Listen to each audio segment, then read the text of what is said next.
afternoon. We are live here on the Blue Plate Special. I'm Andy Andrews, and you have joined us in beautiful downtown Orange Beach, in the financial district, we like to call it, here at the Wharf, home of the famous escalator statues. If you visit us, definitely need to come up and say hey to us at Wisdom Harbor and stop over at Sand Dollar Lifestyles, the shirt. You think the shirt's good? They've got millions of shirts. And downstairs, the pantry. The pantry is where they have different things for lunch. And so we end up popping down there, and we'll skip across the escalator statue and just pop in there. The pantry is the gateway to the escalator statue. So they have to endure a lot of people taking selfies there with the escalator statue. But the pantry, nice folks and good food. We're glad to have you guys here today. We're a studio audience. We're so glad y'all are here. Matt, I'm not seeing anything on the screen. Is there anything on the screen to see? Is anybody joining us? Are we live? We have people. We have people. You know, it is a pretty day here. Austin's been in town. Adam bops in and out. And so Austin just scooted back to Memphis today, or he's scooting right now, I guess I should say. But Lynn and Jim, we're glad to have you. Our Tuesday people. We're so glad to have you guys here. Patricia Crap. Did I say that right? I don't think you did. I don't think I did either. Patricia Clapp. Let me make sure I say the L. And she's like shades of the baseball boys and bad words, but Patricia Clapp from Washington. Sorry about that. Margaret Davis Opt from sunny Northeast Mississippi. Hey, did you like the podcast this morning that came out with Sean Dietrich? I mean, that was kind of a bucket list thing for me. If you haven't seen that podcast, definitely click to that. And Sean Dietrich, otherwise known as Sean of the South, I have been following him for a number of years and made several stabs at getting him on. And he's kind of an enigmatic figure and a legendary writer, sage in our, it's kind of from the Southeast, and he's written for Garden and Gun and heck, the New York Times, and I don't know how many things he's written for, but he's a bunch of books, and he is Sean of the South. That's how we know him, as Sean of the South. He blogs and just a killer writer, but a bucket list. But I was surprised when I looked up at the end of the interview and realized that we had talked that long. I had such a great time talking with him. Diana Torres, visiting and watching from Kansas. Everything is nice and warm here. Bonnie Cates, Nix Hay from Kentucky. Nancy Bergen from Monte Vista, Colorado. And Carol Ping Skyver from Indianapolis. Christy from Florida. Cindy Ziglar Oates. Do you know who your father is? We know who your father is. Your father is Zig Ziglar. You know, I'm actually going to talk about Zig. I made a connection. Today's show, we're going to talk about songs and their meanings, songs and their hidden meanings. And I made an odd connection with Zig Ziglar on one of these songs. I'll tell you about it later. Hey from Boaz, Alabama, Kay Vincent, Jody Ho from Abbeville, Louisiana, and Dave Larder from Phoenix. All over we got you guys today. I just got in right before I came on the air, I got a text from Ted Nugent with a new lyric video that he did, and it it is pretty awesome. It's like rocking since I was 6, and I believe he was. Brian Davis from Springfield, Missouri. Kay Vincent, I know I sound better than I did last week. I'm better. My cough is still here, but Bob Woodall,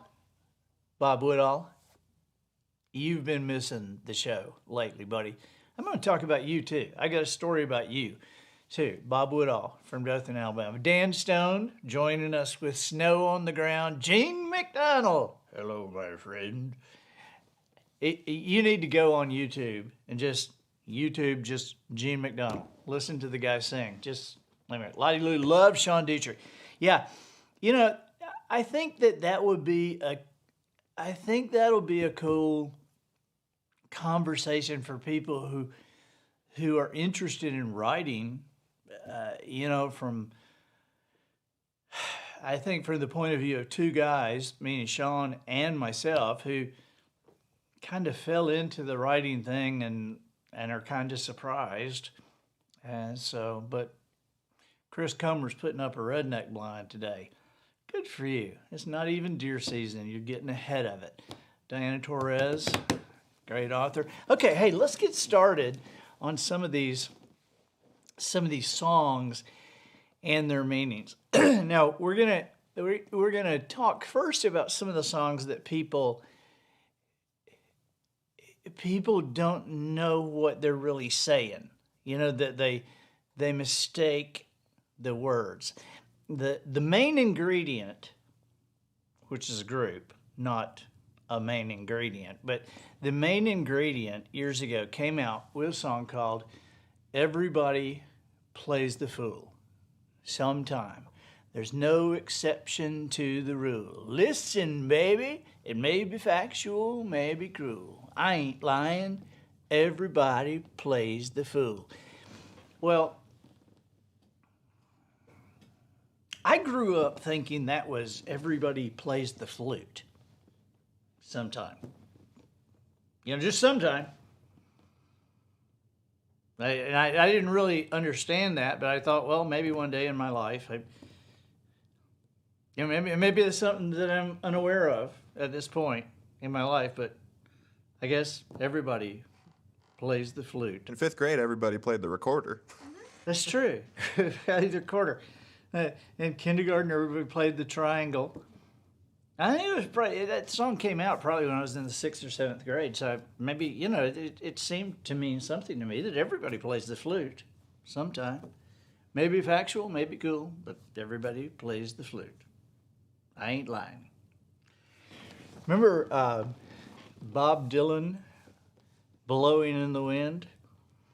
Now, here's how this went. Yes, and how many years must a mountain exist before it is washed to the sea? And how many years can some people exist before they're allowed to be free? Yes, and how many times can a man turn his head and pretend that he just doesn't see? Now, the song is The Answer, My Friend, is blowing in the wind. The answer is blowing in the wind. Which means nobody knows. But what I heard, let me do the verse again, is, and this is what I heard, and this made as much sense to me. Yes, and how many years must a mountain exist before it is washed to the sea? And how many years can some people exist before they're allowed to be free? Yes, and how many times can a man turn his head and pretend that he just doesn't see? The ants are my friends, they're blowing in the wind. the ants, they are blowing in the wind. I mean, that just, that seemed to make as much sense as anything to me. That the ants, I mean, big windstorm, ants, little, they're blowing in the wind. How many roads must a man go down? Well, the ants, they're just blowing in the wind. I couldn't understand Bob Dylan anyway. And so these ants, my friends, and they're blowing in the wind. So that made as much sense as anything. Tom Ziglar is on. Tom Ziglar and Cindy Ziglar, proud son and daughter of the Zig. And I'm going to make a connection about your dad in just a little bit. So just hang on. Okay, so now here's one. Remember Tiny Dancer? Tiny Dancer by Elton John. It's like, but oh how it feels so real, lying here with no one near. Only you and me can hear me when I softly, slowly hold me closer, tiny dancer. Count the headlights on the highway. Lay me down in sheets of linen. You had a busy day today. See, that makes perfect sense when you know it, when you understand it. But I thought, and it was like, why would Elton John write a song about the guy on Taxi and the guy who's the boss? Hold me closer, Tony Danza. I couldn't make the connection. I mean, I knew that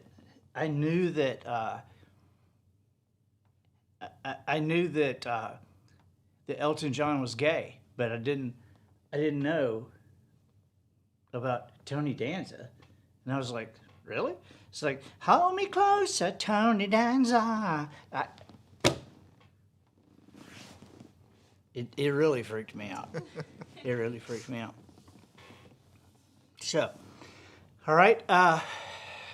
Michael Catt says most of the songs in the 60s were written by druggies, ants dancing with tiny dancers. Yeah, that's true. That's true. Ants blowing in the wind, Tony Danza's, All right. And speaking of drugs, now, how about this one? Lucy in the Sky with Diamonds by the Beatles. You remember this? Okay. Picture yourself in a boat on the river, tangerine trees and marmalade skies.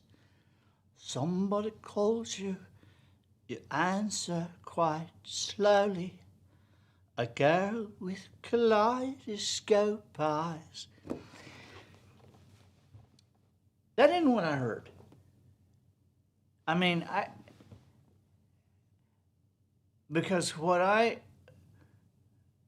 I knew somebody who had just been diagnosed with a stomach illness, and so that's what I heard. So let me do it for you again.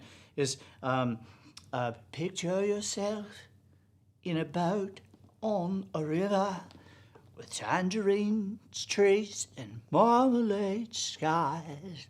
Somebody calls you, you answer quite slowly. A girl with colitis goes by. It was a girl with colitis. I mean, where would kaleidoscope eyes? Where would that come from? I mean, I wasn't even going toward kaleidoscope eyes, but I knew a girl with colitis, and so there's a girl with colitis goes by. Made perfect sense to me.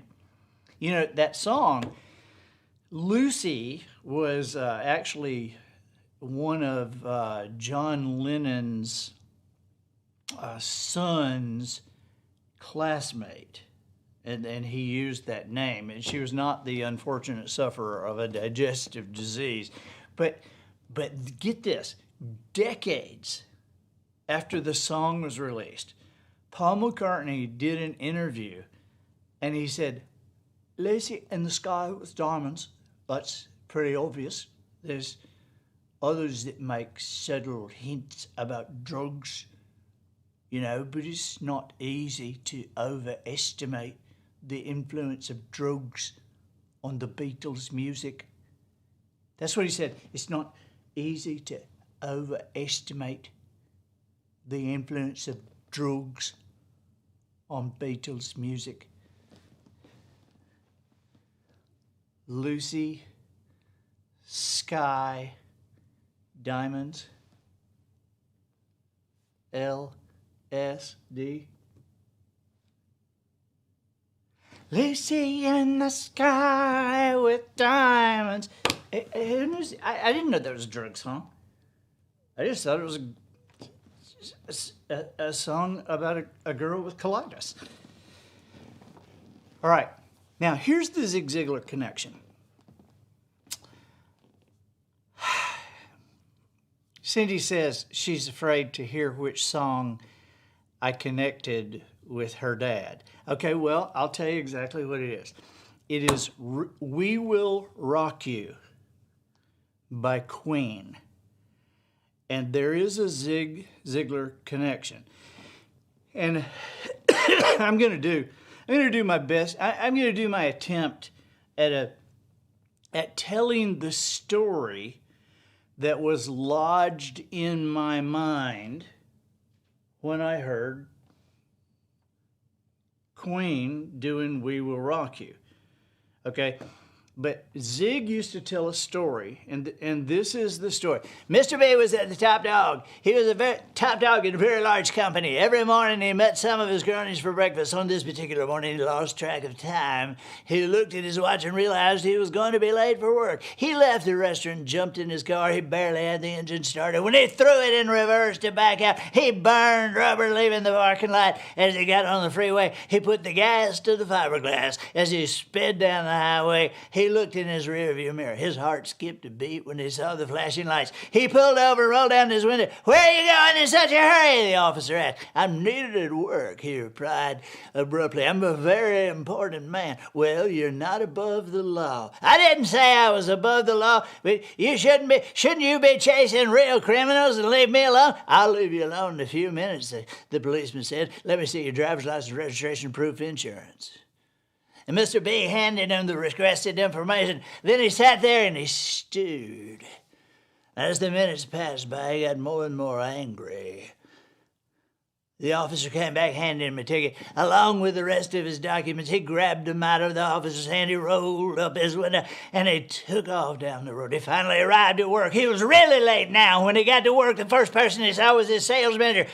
"Good morning, Mr. B," said the sales manager with a smile. "There's nothing good about it," barked Mr. B. I want to see you in my office right now." The sales manager followed him into his office. As Mr. B threw his coat down on the couch, he yelled at Sam, "You fell short of your goal last week for the second time in a row. I want to know what you're going to do to get back on track, and I want to know now." "Mr. B," the sales manager objected, "we just talked about this yesterday. We have 4 big deals. Any one of them will put us over the top. And I'm sure we'll get at least one of them." "I'll believe it when I see it," Mr. B blurted out while he's looking out at some papers on it. Says, "You're dismissed." And this bewildered sales manager walked back to his office. When he got there, the first person he saw was his assistant. He screamed at her. She screamed at someone who screamed at someone else. And that's how it went for the rest of the day. Eventually, the receptionist got yelled at, and when she got home, the first person she saw was her 12-year-old boy. She yelled at him, sent him to his room, and on the way to his room, the family cat walked in front of me. He kicked that cat, and he said, "I bet you've been up to no good yourself." Now, wouldn't it have been much better for everyone involved if Mr. B had just gone directly to the receptionist's house and kicked that cat himself? And here's an even more important question. Whose cat are you kicking? So that's the story. That's the famous kick the cat story by Zig Ziglar. I mean, this is like it got to be in the top 5 of inspirational stories and just famous stories told by maybe top three, maybe the number one. Okay, so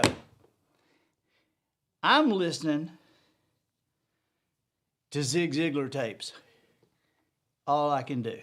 I mean, I'm listening to him. You gotta keep pumping the pump. You gotta keep pumping the pump. I'm listening to, all those. And Cindy Ziglar said, that was good. Super good. Okay, so I'm filled with Zig. My mind and heart are filled with Zig. And all of a sudden, Queen comes out with this hit, this rock anthem, We Will Rock You. And this is what I hear. This is what I hear, okay? Buddy, you're a big boy, make a big noise, playing in the street, gonna be a big man someday. You got mud on your face, you big disgrace, kicking your cat all over the place. We will rock you. It's kicking your can all over the place. But every time I hear it, I go full Zig on it. I go full Zig. Kicking that cat all over the place. We will rock you, boom, rock you, boom. I mean, that's the cat kicking song. Queen. Full Zig. Even though, as far as I'm concerned, and as far as I know, that no cats were harmed in the making of that song. Kevin Perkins, old man, is here. How many Zig Ziglar tapes did we listen to driving the roads, old man? Okay, what about Bad Moon Rising by Creedence Clearwater Revival? I hear hurricanes blowing. I know the end is coming soon. I fear rivers overflowing. I hear the voice of rage and ruin. Well, don't go round tonight. It's bound to take your life. There's a bad moon on the rise. Okay, now John Fogerty, this is something that it wasn't just me that heard this. A lot of people heard this. And John Fogerty gets such a kick out of this mistake that sometimes when he's doing this song in a Creedence Clearwater Revival concert, he uses the wrong words. And here's what he says. He goes, back up. Okay, so I hear hurricanes blowing. I know the end is coming soon. I hear rivers overflowing. I hear the voice of rage and ruin. Well, don't go round tonight. It's bound to take your life. There's a bathroom on the right. And that's and he'll do that. He'll point. There's a bathroom on the right.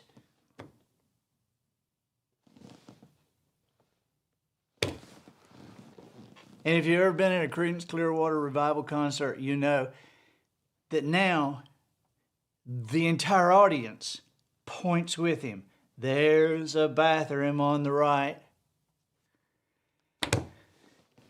Okay, hey, let me take a break right here and make an announcement right in the middle. And we're going to get back to the songs. But today, I'm excited to introduce the Andy Andrews Life Skills Project. This is 6 live 8-week study sessions featuring 6 of my books: The Traveler's Gift, The 7 Decisions, The Noticer Returns, The Heart Mender, and The Little Things. And for years, readers have been asking for a deeper dive into my books. And at this point in my life, if I intend to continue writing, I simply do not have the time to do everything that I would like to do. So I've asked some of my closest friends the people who know me the best and the people with whom I've had numerous conversations through the years to be the official coaches for specific books.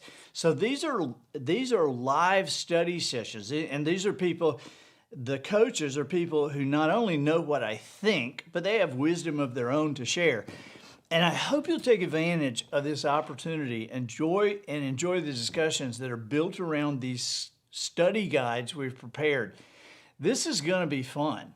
Can we show a graphic on that? Each 8-week class is $129, and that includes the study guide as well as a certificate of completion signed by me and your coach, because this is continuing education, accredited continuing education for your businesses, and you can also add corresponding books for 25% off. And classes are beginning in May and June. But if you'll head over to andyandrews.com/life skills to check out the start dates and hear more about each coach. We have Kevin Perkins teaching the Noticer. That's going to be interesting. It's been my best friend since high school. And so Kevin's in several of the books. And so I've had to put the kibosh on Kevin's. There's some stories that he can't tell, but he probably will anyway. But that's going to be an interesting group. And these are limited. This is not just a ton of people. These are limited seating, Zoom calls that everybody will get to talk and converse. Chris Comer is he's our Orange Beach hero. He's not from Orange Beach, but as soon as the hurricane hit, Chris showed up with generators and a Superman suit and was helping everybody. And I've known Chris for years, and he's going to be teaching the Noticer Returns. Tammy Nance, who is one of my favorite people on the planet. Tammy Nance, she lives in the Shenandoah Valley in Virginia, and Tammy is going to be coaching the group through the little things.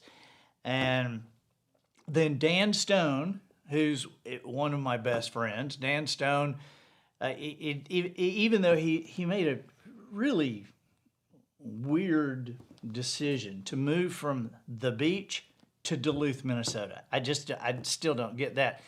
But Dan is one of the greatest communicators I have ever known. And Dan is going to be coaching through the Traveler's Gift. Jamie Futrell is one of my favorite people on the planet. Jamie is the general manager of more than a dozen radio stations in Kentucky, the Kentucky area, and just a very wise communicator. And so Jamie is going to be coaching people through an 8-week course on the 7 decisions. All these are 8 weeks long, like an hour and a half once a week at the specific times. And then Kevin Williams is teaching the Heart Mender. Kevin is, if you're not familiar with Kevin, you are familiar with him. If you're not familiar with his name, you're familiar with his music at least, because he's been on 120 gold and platinum albums and been on stuff that's won Grammys and Dove Awards. He's also one of the funniest people I know. He's currently the musical director and funny guy for the Gaither Vocal Band. But seats are going to fill up fast, so it's limited, a limited number of seats. And so head on over to andyandrews.com/life skills and pick a class and join in. And you're getting this ahead of time because an email is going to go out this afternoon. So if you want to be sure you have a place, go ahead and get in. Okay, so back to the music. I'm a Believer by the Monkees. Now, Neil Diamond wrote this song. Can you imagine? Neil Diamond wrote this song. Mandy, did you know that? Neil Diamond wrote this song before the Monkees ever recorded it. And here's how it goes. I thought love was only true in fairy tales, meant for someone else, but not for me. Love was out to get me. That's the way it seemed. Disappointment haunted all my dreams. Then I saw her face. Now I'm a believer, not a trace of doubt in my mind. But what I heard was, then I saw her face. Now I'm going to leave her. It's just like, then I saw her. I mean, hey, I thought love was only true in fairies. Then I saw her face. Oh my God! Now I'm gonna leave her. I can't take it. I don't know why I was predisposed to hear that song that way. You remember "Blinded by the Light" by Manfred Mann's Earth Band? Okay, 4 years ago, Spotify officially named "Blinded by the Light" as the most misquoted song lyric of all times. Now, I don't know what you think he was saying. Okay, but I'm gonna lead you up to it, and then let you put in what you thought he was saying, okay? Because all right. So get just get your mind out of the gutter. All right, get your mind out of the gutter, and I think because it's kind of weird lyrics. Madman, drummers, bummers, Indians in the summer with a teenage diplomat. In the dumps with the mumps as the adolescent pumps his way into his hat. With a boulder on my shoulder, feeling kind of older, I tripped the merry-go-round. With this very unpleasing sneezing and wheezing, the calliope crashed to the ground. The calliope crashed to the ground. She was blinded by the light. Da-da-da-da-da-da. Another da-da in the night. Now, what do you think they said? I know that I was wrong for a long time. Yeah, I thought it was. I couldn't figure out. Blinded by the light. Wrapped up like a douche. I was horrified by that song. Yeah, I think a lot of people thought that. Wrapped up like a douche, another rumor in the night. I mean, there's just nothing worse that you could call somebody, and my mother would washed my mouth out with soap if I'd ever said that. And they're saying it on the radio.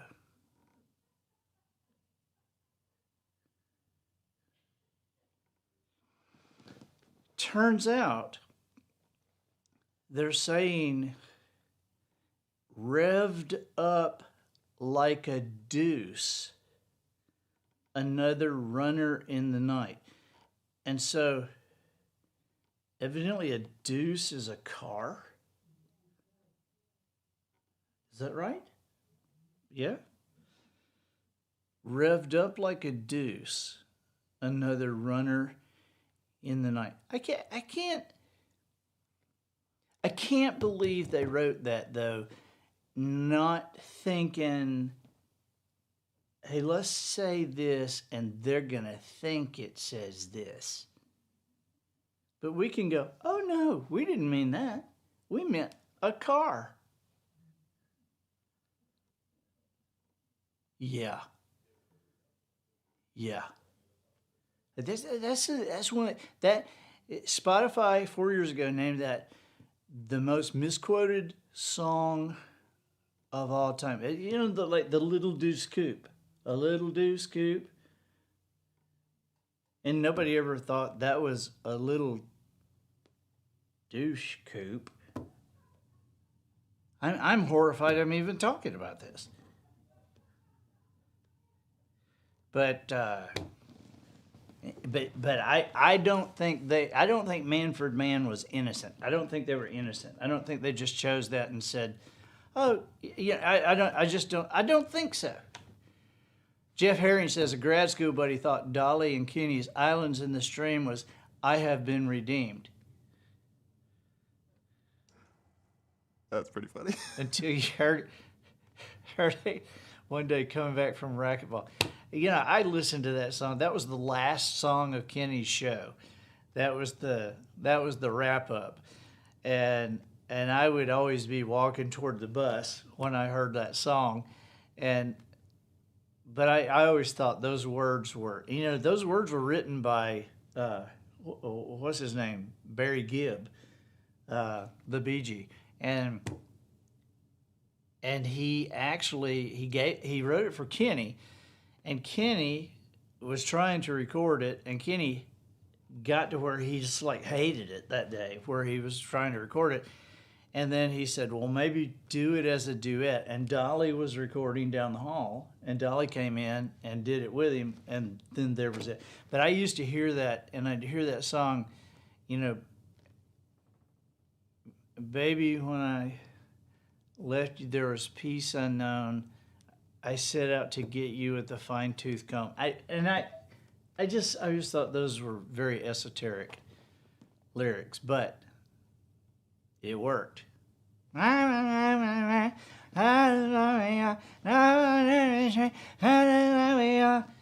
Kicking that cat all over that place. Okay, You're So Vain is from Carly Simon, and everybody tried to think, who was she talking about? Because she wrote it and sang it, but it was a mystery as to who she was talking about. But in 1972, she revealed in an interview with People magazine that the second verse was about actor Warren Beatty. You're so vain, I bet you think this song is about you. And she told people that each verse of the song is about a different man. So it's possible that the inspiration for the rest of the song include other guys she dated, and she also dated James Taylor and Mick Jagger. You're so vain, I bet you think this song is about you. And what do you think up when you hear that song? Ketchup. Ketchup. It was a ketchup commercial. Remember?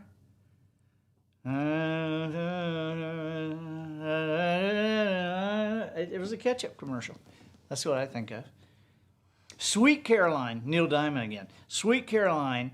Now this seems a little marketing trickery here, but Sweet Caroline was done by Neil Diamond, and Sweet Caroline, Sweet Caroline, dun dun dun. So in 2007, he did an interview, and he said that Caroline Kennedy was the inspiration for the song when he performed it, and he performed it at her 50th birthday in 2007. And he said that she was the inspiration for the song. That he saw her 9 years old, riding her bike with a dress, sweet, and she was so sweet, and sweet Caroline, dun dun dun. And so, but that's what he said. But in 2014, in an interview with CNN, he said something different. He said the song was actually written about the woman he was married to then, who was named Marcia Murphy. And the name Caroline was simply used because he needed a 3-syllable name for the chorus. Interesting. I get a kick out of thinking of him sitting around trying to fit Sweet Marcia, dun, dun, dun, and trying to fit that in there. Honey, I'm trying to write a song about Sweet Marcia, dun, dun, dun. Good times never felt so good. So good, so good, so good. Sweet Marcia, what rhymes with Marcia? I try to think of him right, and I don't buy it. I'm going with the Caroline Kennedy story. Maybe what do you think? Maybe he became a Republican, and then in 2014, when he was talking to CNN, he didn't want to seem like he'd written a song for a Democrat. Okay.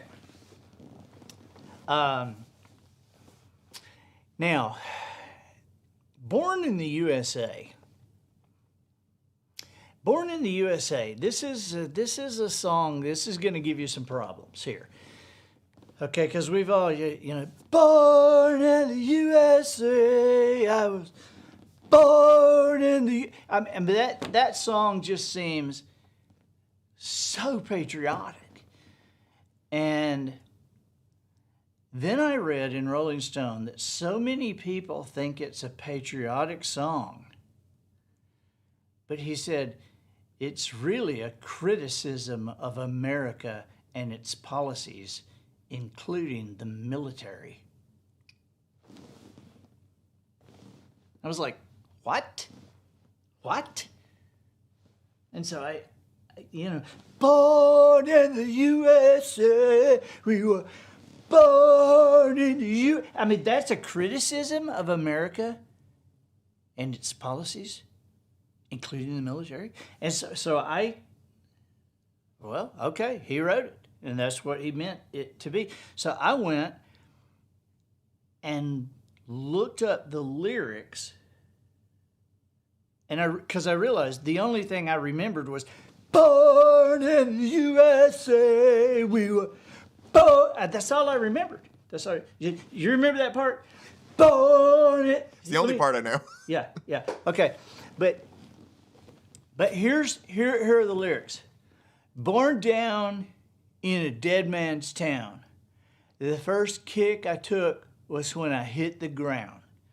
You end up like a dog that's been beat too much, till you spend half your life just covering up. Got in a little hometown jam, so they put a rifle in my hand, sent me off to a foreign land to go and kill the yellow man. Come back home to the refinery. Hiring man says, son, if it was up to me. Went down to see my VA man. He said, son, don't you understand? Down in the shadow of the penitentiary, out by the gas fires of the refinery, I'm 10 years burning down the road. Nowhere to run, I ain't got nowhere to go. I'm born in the USA.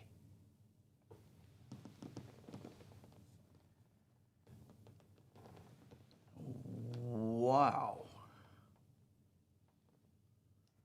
I don't know if anybody's knew the lyrics to that one. And it takes the starch out of that, doesn't it? It's like, okay. God bless America. Thanks, Bruce. Yeah, nowhere to go. Nowhere to go, because I was born in the USA.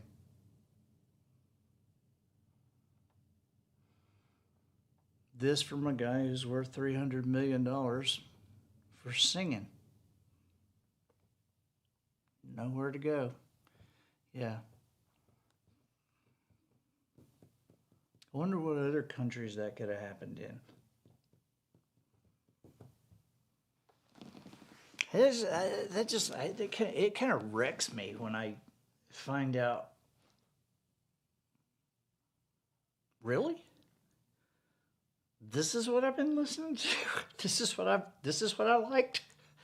How about this one? Bonnie Tyler, Total Eclipse of the Heart. Now this is the big power ballad that's been called a Wagnerian-like onslaught of sound and emotion.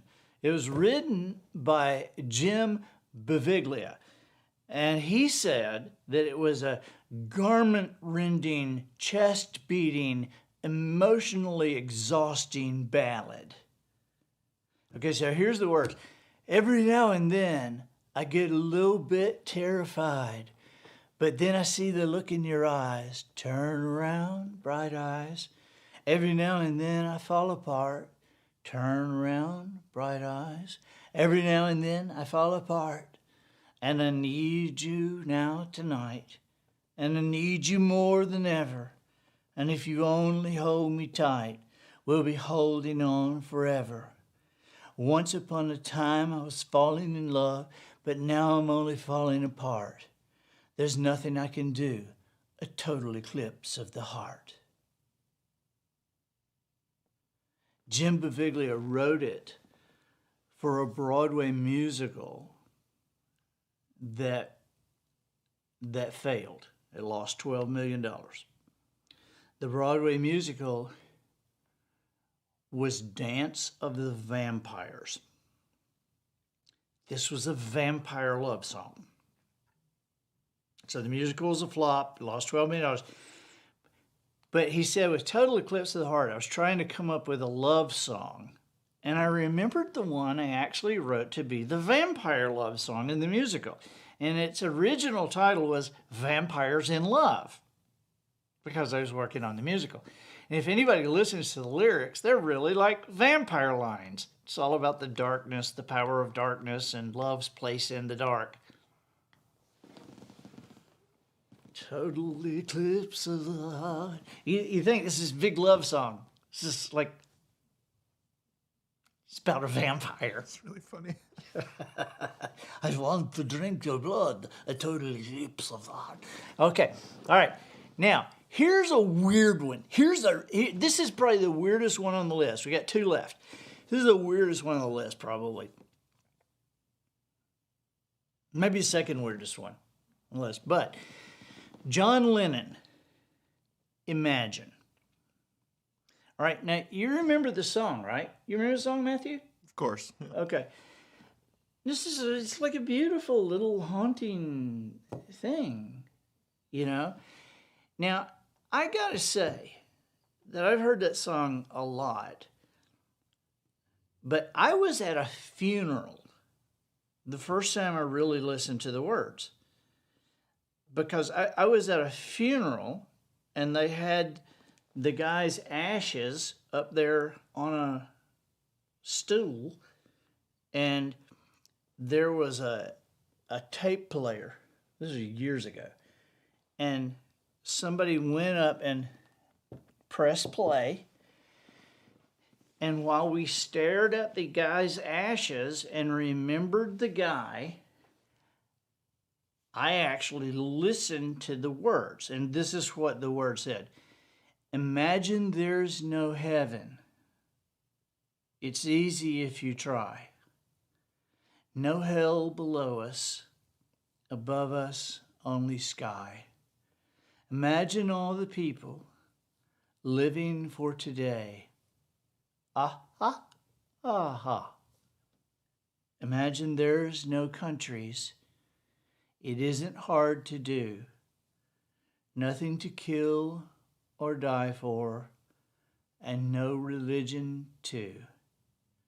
Imagine all the people living life in peace. Ah, ha, ha, ha. You may say I'm a dreamer, but I'm not the only one. I hope someday you'll join us and the world will be as one. Now I'm listening to that at a funeral, and I'm thinking, that's the weirdest funeral song I've ever heard in my life. Okay, yeah, he's dead. So just imagine that he's no place. Yeah, there ain't no heaven, there ain't no hell. He's just no place. So let's all just imagine that he's gone and he's no place, and that one day you'll be in no place too. We would like to bring you hope today. Hope for nothing and no place. Would you imagine that with us? Would you quietly just close your eyes and imagine nothing? What? What? I thought this is the worst funeral song of all time. And so Rolling Stone named that song the third greatest song of all time. Jimmy Carter, President of the United States, once said, the song is used almost equally with national anthems.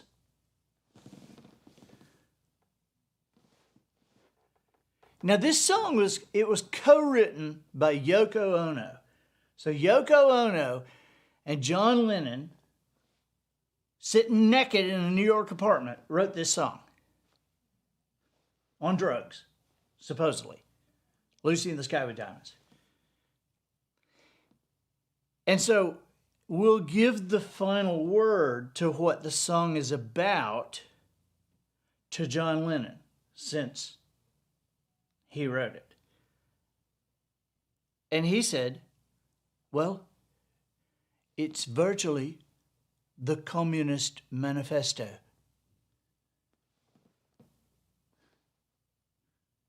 That's what he said.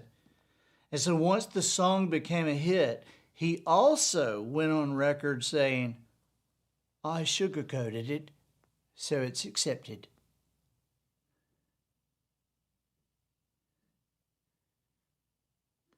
The Communist Manifesto sugarcoated into funeral music about nothing.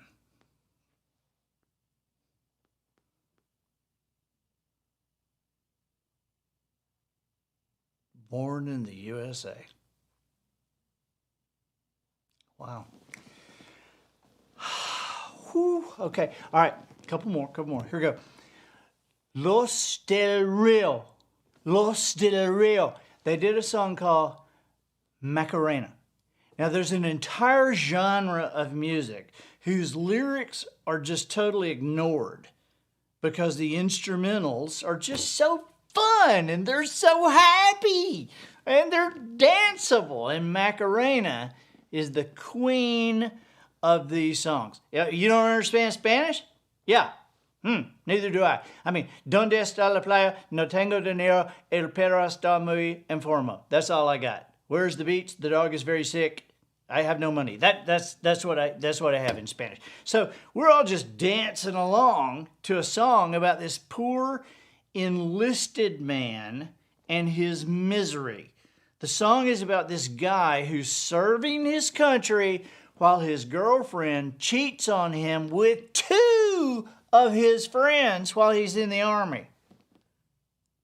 That's not something to be happy about. You dance to that at weddings. Yeah, I mean, people are dancing about that at weddings. Is this something to be happy about? But the music is totally different from the story. He's a noble lad, and this conniving witch has broken his heart. Doesn't that make you feel horrible? She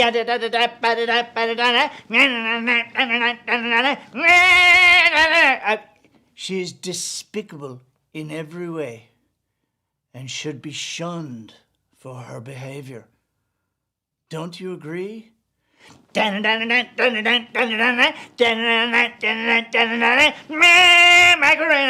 Golly, I will never dance to that again.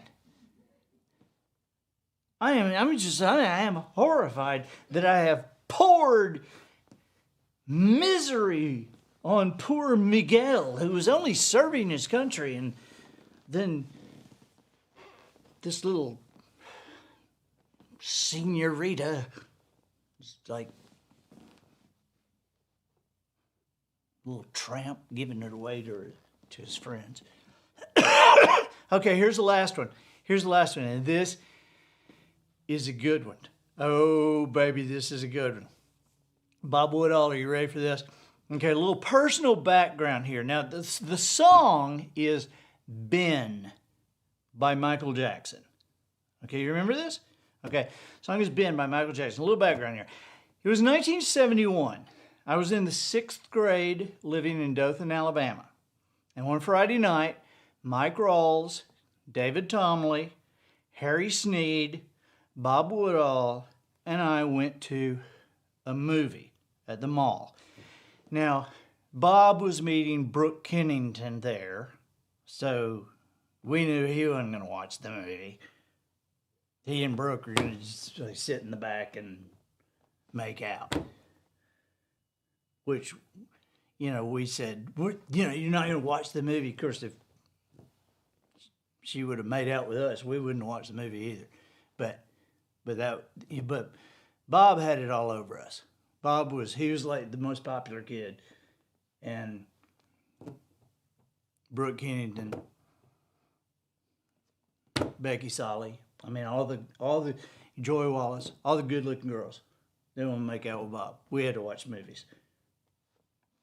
So, but our parents had asked us what we were going to see, and we said we're going to see a movie called Willard.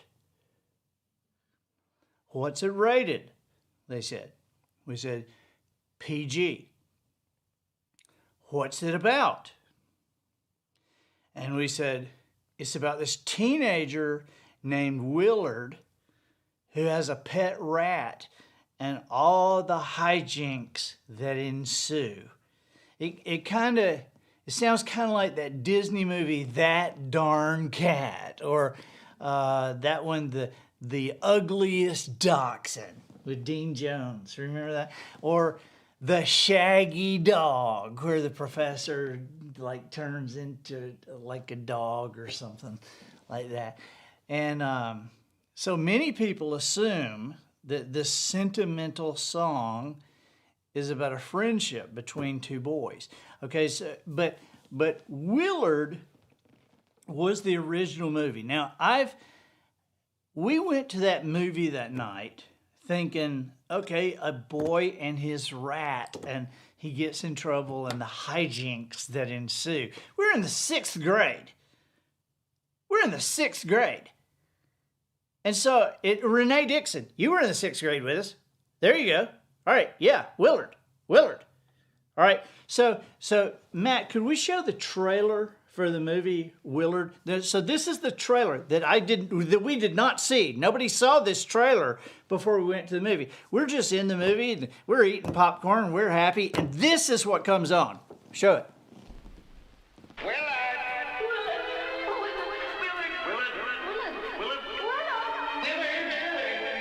This is Willard, and these are his friends, Ben and Socrates. I'm gonna have a big surprise tomorrow.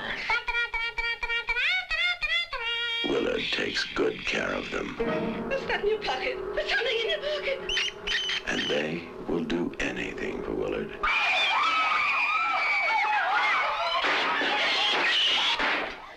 Joy. Walter, please, Walter, there's something outside the door. My God, look at the rats. Mr. Martin, I have a number of things to tell you. First, you stole the business from my father.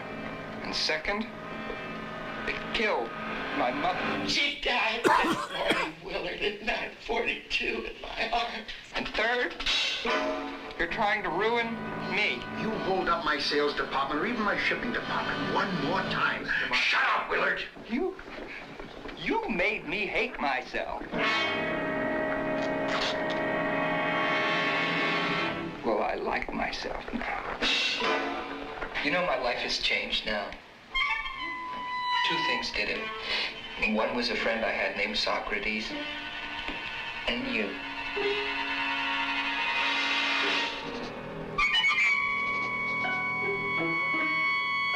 Where your nightmares end, Willard begins.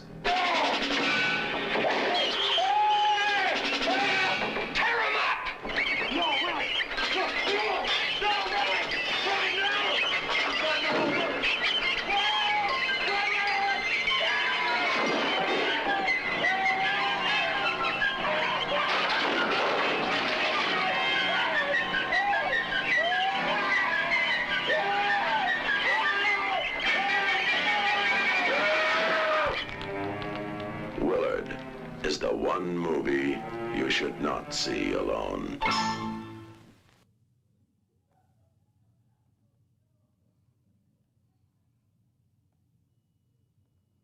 Are you kidding me? This was not happy hijinks. This was not a boy and his pet rat. This scared the crap out of us. And I'm thinking that even Bob Woodall and Brooke Kennington quit kissing. This was so bizarre. This freaked us out. But see, here's the thing. What we didn't know, this was the 70s, all right? This was in the 70s. And in the 70s, there became these animal shows. Roll ahead a little bit, Matt. We're in 1971. We were entering this decade filled with movies about animals attacking, and it had not started yet, and we didn't know it. But Jaws was in the 70s, so there was a ton of these movies that were about to come out. Frogs, Piranha, The Night of the Rabbits, Kingdom of the Spiders, Swarm, Cat Food, The Pack, Ants, Rattlers, Tarantula, Deadly Cargo, Empire of the Ants. Okay, so Willard had this pet rat named Socrates. And Socrates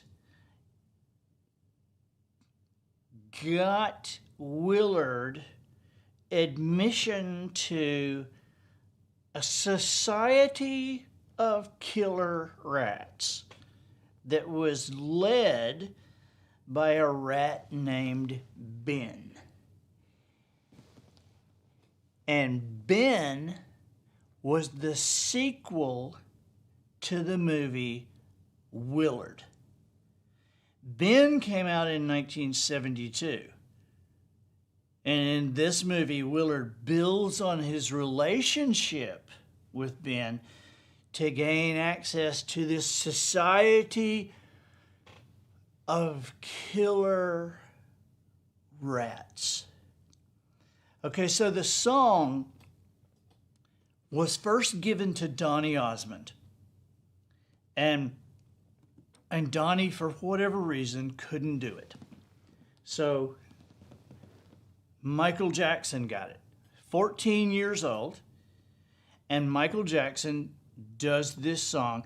And there is a point in the sequel to Willard, the movie Ben, which I did not see, where,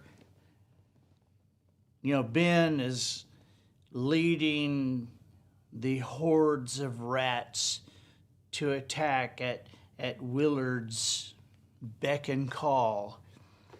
And this sweet song is playing. Now, I know you remember this because this song still plays. Sirius XM still plays this song. Spotify still plays this song. You still hear this song on songs of the 70s. This is on a Michael Jackson's hit things. And so, but here's the song. And it's this soft look. Ben, the two of us need look no more. We both found what we were looking for. With a friend to call my own, I'll never be alone. And you, my friend, will see you've got a friend in me. Ben, you're always running here and there. You feel you're not wanted anywhere. If you ever look behind and don't like what you find, there's something you should know. You've got a place to go. I used to say, I and me. Now it's us, now it's we. I used to say, I and me. Now it's us, now it's we. Ben, most people would turn you away. I don't listen to a word they say. They don't see you as I do. I wish they would try to. I'm sure they'd think again if they had a friend like Ben.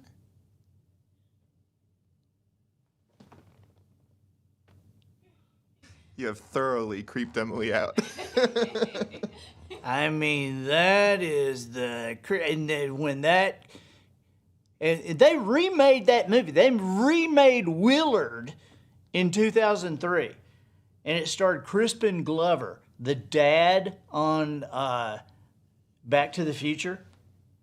He was Willard, the dad on Back to the Future. McFly. Yeah, and the mean boss that gets eaten by the rats was Arlie Ermy, who was the psycho drill sergeant from Full Metal Jacket. Which, if anybody deserves to get eaten by rats, it would have been him. But forewarned is forearmed, and I did not see the sequel or the remake.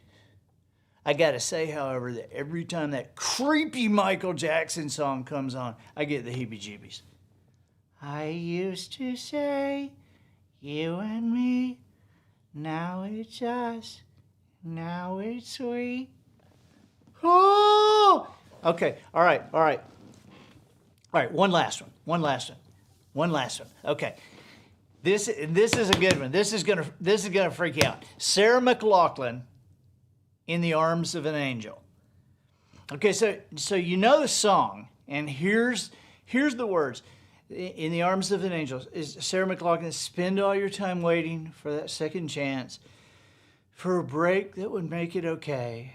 There's always some reason to feel not good enough, and it's hard at the end of the day. I need some distraction, oh, beautiful release.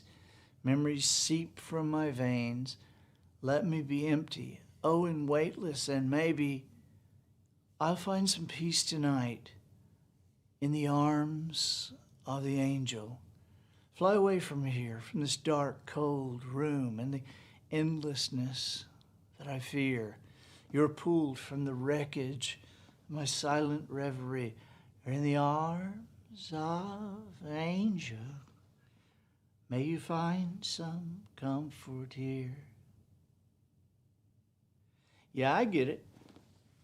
You heard the song on TV, and you immediately got up and gave all your money to a dog. Remember? In the arms of an angel.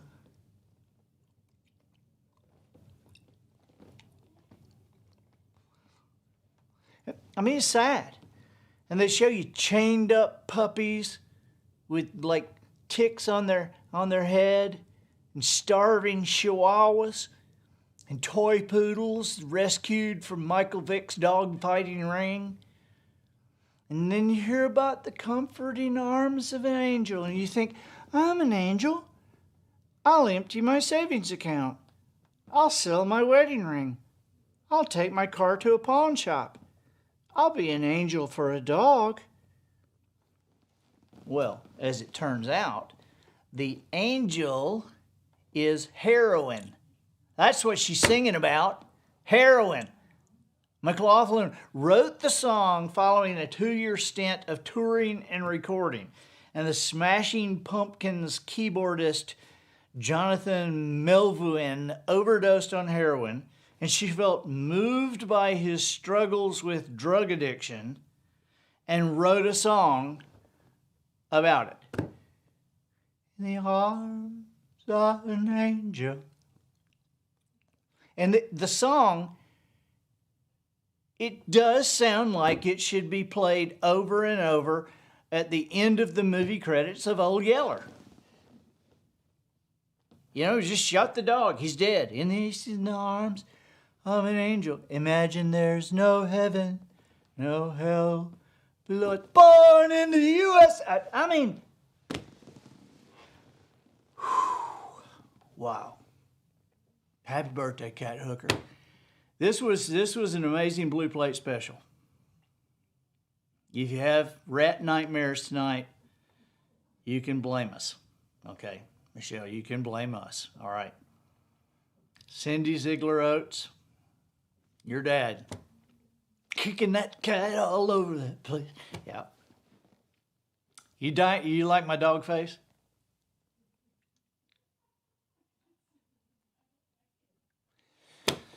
Hey, make sure that you get in line, get a place on the Life Skills Project. And if you haven't joined us at wisdomharbor.com, it's less than the price of a gallon of gas. So come on, join up, wisdomharbor.com. Thank you guys. See you next time.